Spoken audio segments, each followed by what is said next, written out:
Gente, geralmente a literatura clássica carrega aquele estigma de peça de museu empoeirada, sabe? Aquela coisa meio distante e super difícil de digerir. Uhum, aquela leitura pesada de escola. Exato. Mas ó, basta pensar no maior filme de ação dos cinemas de hoje. Imagina aquela superprodução com, tipo, efeitos especiais absurdos, deuses intervindo no destino dos mortais. Reviravoltas, né? Sim, reviravoltas dramáticas, uma trilha sonora épica e até aquelas cenas pós-créditos que mudam tudo. Um verdadeiro espetáculo cinematográfico, só que em forma de palavras. E essa é exatamente a energia do nosso mergulho profundo de hoje. A nossa missão aqui é atuar como um verdadeiro segundo cérebro para quem está se preparando para o Enem, para vestibulares e concursos públicos. O nosso foco total é otimizar esse estudo. Isso. O objetivo é decodificar a maior obra da língua portuguesa, que é Os Lusíadas, do Luís Vaz de Camões. A gente reuniu as melhores aulas em vídeo, resumos literários, análises críticas, tudo para entregar a engenharia dessa obra. Entregar mastigado, né? Indo direto ao ponto sobre como as bancas examinadoras cobram esse conteúdo. Com certeza, porque eu tô super animada para provar que não precisa de jargão complicado para entender isso. É que assim, entender um texto de 1572, que essencialmente forjou a identidade da língua portuguesa, exige muito mais do que só decorar nomes e datas. Com certeza não é só decoreba. Não, de jeito nenhum.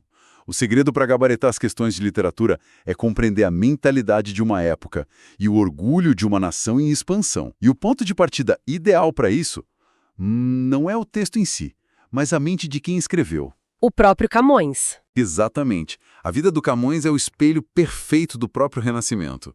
Então vamos analisar isso mais de perto. Porque antes de encarar os mais de 8.000 versos, é fascinante notar que o Camões, que viveu ali entre 1524 e 1580, ele não era aquele estereótipo do poeta trancado num quarto escrevendo à luz de velas. Longe disso. Sim, ele personifica o ideal renascentista, sabe? O homem de armas, que também é um homem de letras. Ele viveu a ação na própria pele. Ele lutou no norte da África, onde inclusive perdeu o olho direito em combate. Nossa, é verdade, o famoso tapa-olho. Pois é, acabou preso em Lisboa depois de umas brigas de rua e foi exilado para a Ásia, passando pela Índia e por Macau. É tipo um Indiana Jones da literatura. É uma ótima analogia. E essa bagagem de vida é o que dá uma credibilidade totalmente visceral para a obra. Ele era um militar buscando fortuna e sobrevivência, mas também é um intelectual, né, com uma ambição gigantesca pela glória literária. Uhum. E tem uma lenda famosíssima sobre ele que ilustra perfeitamente essa devoção à arte. Diz o folclore que depois de escrever parte de Os Lusíadas numa gruta lá em Macau, ele sofreu um naufrágio no mar da China. Gente, a imagem que sempre me vem à cabeça é a dele nadando até a margem com um braço só, tipo, enquanto usava o outro para manter os manuscritos originais do poema acima d'água. Quase morrendo afogado no processo. Arriscando a própria vida para salvar o livro. E, assim, independente de ser um mito absoluto ou ter um fundo de verdade, isso mostra como o Oriente moldou o poema.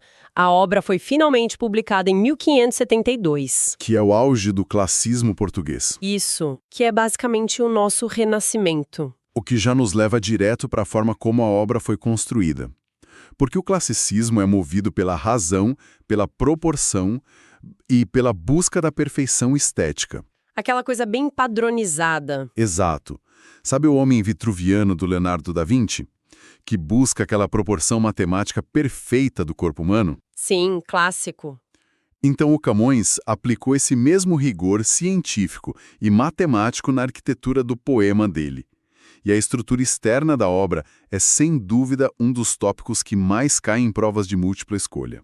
Tem uma disciplina quase militar por trás dessa escrita, e faz todo sentido considerando esse passado dele no exército que a gente comentou. Perfeito, é bem por aí. A obra inteira é dividida em 10 cantos, que funcionam como se fossem os grandes capítulos dessa jornada.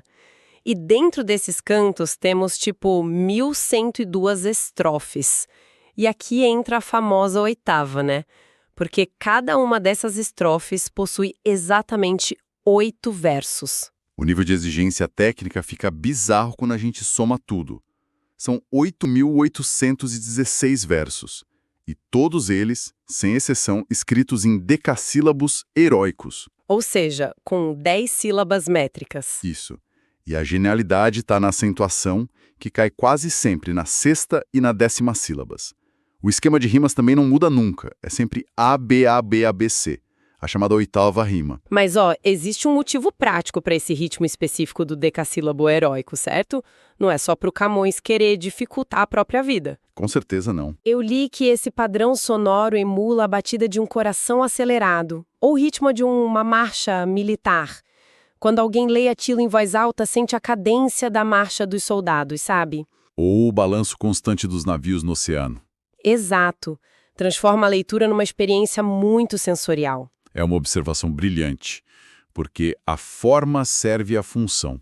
O ritmo grandioso sustenta o tema que é épico. Mas, além dessa matemática externa, as bancas de vestibular adoram explorar a estrutura interna. As partes lógicas, né? Isso, as partes que organizam a narrativa. Tudo começa com a proposição, que é o poeta declarando qual vai ser o tema. Aquela célebre abertura, as armas e os barões assinalados, já avisa logo de cara. Este é um poema sobre guerras e homens ilustres. Já dá o tom da história. Depois vem a invocação, onde ele pede inspiração divina às Tágides, que são as ninfas do rio Tejo. E a terceira parte é a dedicatória, oferecendo o trabalho ao jovem rei Dom Sebastião. Tá, e depois de cumprir todo esse protocolo mais formal, a gente chega no coração da obra, que é a narração. Que é a viagem do Vasco da Gama para as Índias. Isso. E aqui mora um detalhe, que despenca em provas de vestibular. Quem tá anotando, foca nisso agora. A história não começa do começo. O Camões usa uma técnica clássica chamada in medias res. Muito importante lembrar esse termo. Para visualizar melhor, é só pensar naqueles filmes do James Bond de espionagem, que já começam no meio de uma perseguição frenética de carros e só depois a trama volta no tempo para explicar como o protagonista foi parar ali. Perfeito. In medias res significa literalmente no meio das coisas. Então, quando a narração começa, de fato, a frota portuguesa já está lá no Oceano Índico. Já estão enfrentando tempestades, intrigas. Exatamente. Aí, ao chegar no reino de Melinde, no leste da África, o Vasco da Gama é super bem recebido pelo rei local. E esse rei pede para ouvir a história daquele povo que veio de tão longe. Aí que entra a pausa. É nesse momento que o Vasco da Gama faz um gigantesco flashback, contando toda a história de Portugal até o momento em que eles zarparam.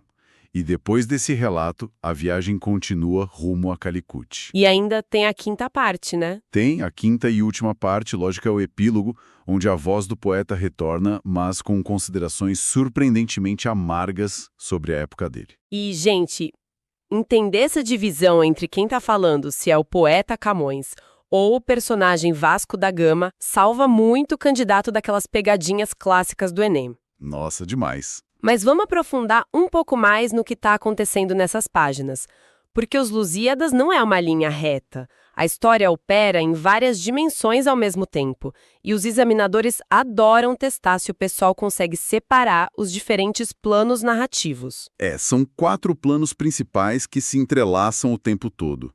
Primeiro, o plano da viagem. Que é a narrativa literal da frota ali no mar. Isso.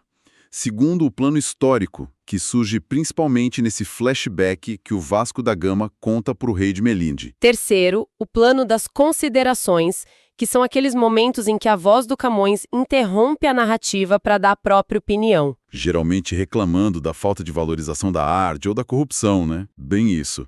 E o quarto é o plano mitológico, o famoso Concílio dos Deuses. O Concílio dos Deuses. No meio desse plano mitológico, rola um verdadeiro drama político no Monte Olimpo.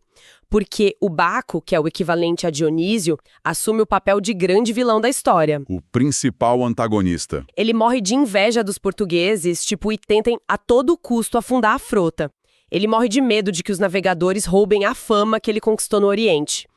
Por outro lado, a gente tem a Vênus, a deusa do amor, que protege os portugueses com unhas e dentes e recebe o apoio de Marte, o deus da guerra. E o Júpiter atua meio que como o juiz supremo disso tudo, sempre dando a palavra final a favor de Portugal. E esse apoio divino levanta a característica mais revolucionária da obra para fins de prova, a figura do herói. Nas epopeias clássicas, tipo Homero ou Virgílio, sempre tem um herói individual imponente, sabe? Um Ulisses ou um Enéas. O cara que resolve tudo. Só que em Os Lusíadas, uma pegadinha muito comum é colocar o Vasco da Gama como grande herói épico nas alternativas. E quem marca essa perde o ponto, né? Perde o ponto na hora. O protagonista verdadeiro é o herói coletivo. É o tal do peito ilustre lusitano. Ou seja, o povo português inteiro agindo como uma única entidade corajosa. Faz todo sentido dentro do plano de glorificação nacional. Mas olha, tem um aparente paradoxo nessa história que precisa ser explicado. A galera que está estudando deve se perguntar, pensa no contexto. O Camões escreve isso e publica em 1572. Pleno século XVI. Portugal é um país profundamente católico, vivendo ali o auge da Inquisição e da Contra-Reforma. Como que um autor consegue escrever um épico imenso onde deuses pagãos gregos decidem o destino do mundo, sem ser mandado direto para a fogueira pelo Santo Ofício? Aí que está a grande jogada. Essa contradição é um dos pilares do Renascimento. É o conceito de emulatio. Emulação, né? Isso, emulação. Os intelectuais renascentistas queriam igualar e até superar as obras da Antiguidade Clássica. Então o Camões estava deliberadamente usando a mesma tecnologia literária do Homero para provar que a história de Portugal era tão digna e épica quanto a de Troia ou a de Roma. Entendi. O Tribunal da Inquisição só aprovou o livro porque os censores entenderam a mitologia puramente como um artifício literário poético. Ah, então os deuses entram na narrativa tipo efeitos especiais, sabe? Sem ferir o dogma religioso da época. Exato. Na própria licença de impressão da época, os inquisidores atestam que, por ser poesia, a presença dos deuses é uma mera ficção para enfeitar o estilo. Nas entrelinhas, a Inquisição via que o espírito fundamental da obra continuava sendo a expansão da fé cristã e a luta contra os mouros. É o paradoxo perfeito, né? Um coração católico batendo dentro de um corpo literário pagão. Uma definição excelente. E com essa estrutura e esses planos todos mapeados, a preparação para qualquer exame precisa focar em onde as questões realmente estão. A partir de toda a análise de vestibulares anteriores que a gente compilou, existem 4 episódios-chave que, monopolizam as provas. O famoso top 4 de Os Lusíadas. Dominar esses 4 momentos é garantir a maioria dos acertos. E o primeiro deles acontece no canto 3, durante o grande flashback histórico que é o episódio de Inês de Castro. Nossa, esse é o ponto alto do plano histórico. O Vasco da Gama relata a trágica e irreal história de amor entre o príncipe Dom Pedro e a nobre Inês de Castro. O rei Dom Afonso IV, que era pai do Pedro, acaba cedendo às pressões políticas e manda assassinar Inês. É super dramático. Muito. E o que torna o episódio obrigatório nas provas é a ruptura abrupta de tom. O poema vinha num ritmo super bélico, cheio de espadas, batalhas e canhões, e de repente o Camões mergulha num lirismo profundo e delicado. Sim, ele compara a Inês a uma margarida cortada antes do tempo, menciona os filhos pequenos implorando pela vida da mãe. É um momento de pura fragilidade humana no meio de uma narrativa sobre impérios. Uma quebra de expectativa genial. Demais. E logo após esse relato histórico, quando a gente volta para o presente da narrativa, com as frotas finalmente deixando o porto de Lisboa, a gente esbarra no segundo episódio fundamental, lá no canto 4, o Velho do Restelo. O Velho do Restelo é sensacional. Ele é a personificação da consciência crítica e do pessimismo. Imagina a cena. As naus estão zarpando, as famílias chorando lá na praia de Belém. Um clima de despedida. Isso. Aí um idoso, de aspecto venerável, levanta a voz no meio da multidão e começa a discursar pesadamente contra a expansão marítima. Ele denuncia a ambição desmedida, a vaidade e o abandono das terras portuguesas em troca de uma miragem de riqueza no fim do mundo. Para a galera visualizar isso de forma mais moderna, é como se hoje, sabe, no meio do lançamento de um foguete multibilionário para Marte, com a mídia inteira aplaudindo, aparecesse um ativista com um megafone. Apontando para a pobreza na Terra. Exatamente. Apontando para os problemas sociais que ficaram sem solução aqui embaixo. O velho não tá ali só para ser o tiozão estraga-prazeres. Ele levanta um questionamento ético pesadíssimo sobre o custo real do progresso. Essa analogia do foguete é perfeita, porque capta todo o peso filosófico do momento. E as bancas usam o Velho do Restelo exatamente para provar que a obra não é uma propaganda cega e ufanista de Portugal. Não é só elogio, né? Não.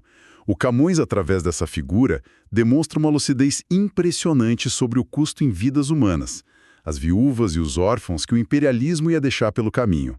É literalmente a voz da razão terrena advertindo contra a cobiça. E mesmo ignorando os avisos do velho, a frota segue viagem, o que nos leva ao canto 5 e ao terceiro grande episódio, o gigante Adamastor. E se dá medo até hoje. Dá mesmo.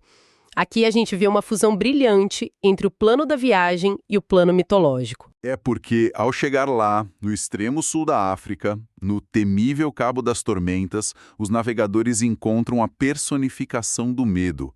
O Camões transforma a geografia brutal daquele cabo, com aquelas tempestades implacáveis, num monstro físico. Um bicho assustador. O gigante Adamastor aparece com uma barba coberta de lodo, olhos encovados e uma postura aterradora. E o gigante revela a própria história. Ele era um titã que ousou amar a ninfa Tétis. E, por castigo dos deuses, teve o corpo transformado em pedra, virando o próprio cabo. E o Adamastor faz profecias terríveis, prometendo naufrágios e morte para qualquer português que ouse passar por lá.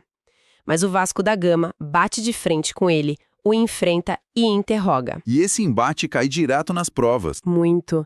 É frequentemente cobrado como o símbolo máximo da superação humana. É o momento em que o homem renascentista domina a natureza, vencendo o terror daquele mar desconhecido através da coragem e da tecnologia de navegação da época. Exato, o triunfo da razão sobre o medo. E depois de passar por fome, monstros e tempestades, os marinheiros chegam à Índia e iniciam o caminho de volta. O que deságua no quarto e último episódio crucial, que é super cobrado nos cantos 9 e 10. A Ilha dos Amores. É o merecido descanso, né? Depois de tantas provações, a deusa Vênus prepara um paraíso literal no meio do oceano para a frota descansar. Uma ilha exuberante habitada por ninfas prontas para recompensar os marinheiros. O que pode parecer só uma fantasia sensual meio inusitada para um autor católico. Pode parecer, mas as provas focam no significado alegórico. A Ilha dos Amores é, na verdade, a representação física da glória e da fama imortal que esses homens alcançaram. Ah, então o casamento simbólico lá entre os marinheiros mortais e as ninfas divinas representa a eternização dos nomes deles na história? Perfeitamente. E é no topo do monte mais alto dessa ilha que acontece a famosa cena da Máquina do Mundo. A deusa Tétis pega o Vasco da Gama pela mão e revela o funcionamento oculto do universo. Que é outro ponto que as provas adoram. Sim, porque essa visão segue a cosmologia de Ptolomeu, com a Terra no centro de várias esferas celestes. O truque literário genial do Camões aqui é usar a Tétis para profetizar o futuro. Ela aponta para os continentes e descreve as futuras vitórias e figuras históricas do Império Português. Como o Camões estava escrevendo décadas depois da viagem real do Vasco da Gama, né, essa profecia divina, foi a forma elegante que ele encontrou de inserir todo o restante da história de Portugal no poema. Um atalho narrativo espetacular. Inteligente demais. Bom, para quem precisa consolidar tudo que a gente viu até agora para o Enem e para os vestibulares, vale a pena reforçar os pilares lógicos que garantem aqueles pontos preciosos. Com certeza. Vamos resumir. Fixem a matemática perfeita do decassílabo heróico e da oitava rima, compreendam aquele artifício renascentista que a gente falou de usar deuses pagãos sem ferir o catolicismo da época e, claro, reconheçam o protagonismo do herói coletivo, o povo português, e não o Vasco da Gama sozinho. E dominando o significado da ruptura lírica no episódio da Inês de Castro, a denúncia ética do Velho do Restelo, a superação dos medos pelo gigante Adamastor e a recompensa alegórica da Ilha dos Amores, olha, o candidato deixa de tentar adivinhar alternativas e passa a identificar o padrão de funcionamento da literatura clássica. Exato. Fica muito mais fácil. Mas, antes da gente fechar essa análise, tem um detalhe que as fontes trazem lá no rodapé e que muda completamente o gosto que a obra deixa no paladar. O final trágico, né? Sim, é uma ironia temporal bem dolorosa, mas essencial para entender a dimensão real do que a gente está lendo. Lá no epílogo, aquele mesmo Camões que cantou glórias indescritíveis encerra o livro reclamando. Ele diz, tipo, que tá cansado de cantar pra gente surda e lamenta que a pátria tá mergulhada numa vil tristeza e dominada por uma cobiça vazia. É o tom de desencanto nas estrofes finais que chega a ser devastador. Ele não termina com confetes e fogos de artifício. Ele basicamente antevê a ruína do país. E a tragédia histórica prova que ele estava certíssimo. Pois é, o Camões morre doente e na miséria absoluta, no ano de 1580. E nesse exato mesmo ano, o jovem rei Dom Sebastião, a quem o poema tinha sido dedicado, já tinha desaparecido nas areias de uma batalha desastrosa no norte da África, deixando o trono sem nenhum herdeiro. E com a morte do rei, Portugal acaba perdendo a independência, sendo anexado pela Espanha naquele período que ficou conhecido como a União Ibérica. O que é muito irônico. Muito. E para a galera que está mergulhada nos estudos preparatórios, essa é a reflexão que diferencia quem só decorou fatos de quem realmente entendeu a obra, sabe? Os Lusíadas é o retrato do ponto mais glorioso de um império, sim, mas na prática funciona também como o atestado de óbito dele. É o canto do cisne. Exato. O livro eternizou a imagem de um país que, no instante exato em que ganhava imortalidade na literatura, deixava temporariamente de existir no mapa político como uma nação livre. O filme não acaba com os heróis caminhando felizes rumo ao pôr do sol. De jeito nenhum. Ele termina com o cinema inteiro pegando fogo ao redor deles. Enquanto a história exige que o leitor, séculos depois, decifre o que restou ali nas cinzas. E é com esse pensamento que a gente encerra nosso mergulho profundo de hoje. Bons estudos para todo mundo e até a próxima!